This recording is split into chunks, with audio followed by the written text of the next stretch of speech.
আজ আমি এই মায়ার সংসারে পড়ে কি বুঝলাম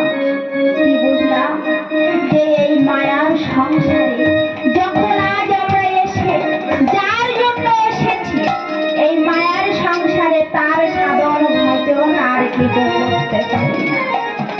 ভোলানাথ বললেন, আর যার জন্য ধরায় আসলাম তার যদি সাধন ভজন যদি না করতে পারলাম, কেমন ভাবে আজ এই ধরাই থেকে যাব বলে যাও, আমি কেমন ভাবে তোমায় সাধনা করে রাখবো।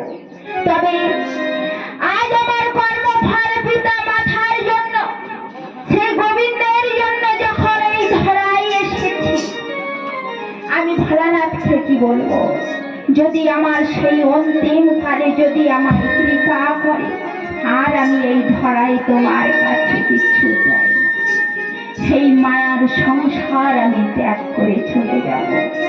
তাই কেঁদে কেঁদে আমার পিতার চরণে কেঁদে কেঁদে বললেন, শোনো পিতা, আমি যখন সেই ঘোরের মধ্যে গিয়ে ভোলানাথের সাধনা করব, এই সংসার পরিত্যাগ করে, তবে এই সংসারে আমি বুঝেছি কি জানি কি মায়ার এই সংসারে এসে বারে বারে তোমার ভুলিয়া যায়।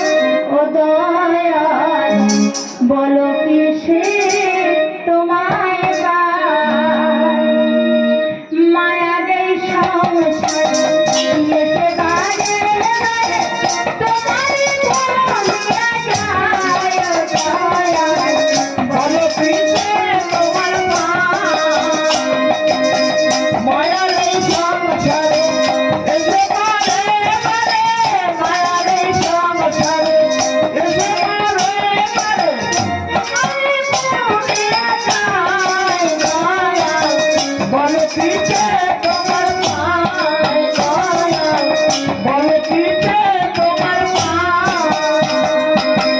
জননী জগত হেরিলাম তোমারে, সব করে আমি এসেছিলাম। যার জন্য এই ধরায় এসেছি, সেই ধরায় এসে তার সাধন ভজন করতে পারলাম না। তাই বললেন কি, জননী জগত হেরিলাম তোমারে, সব করে আমি এসেছিলাম।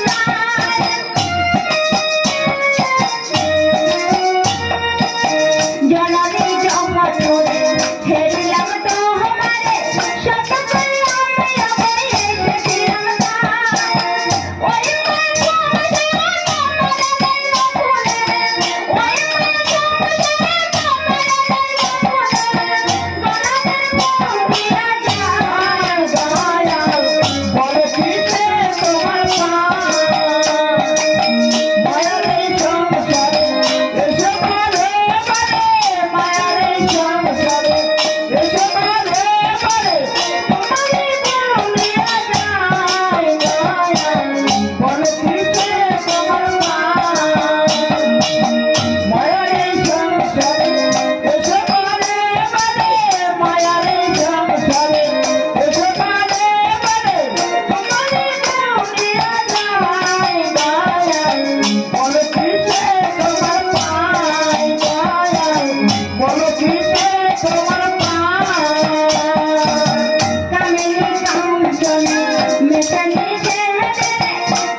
বলে তার সাধন ভজন করে চলে যাব। কেমন ভাবে কামিনী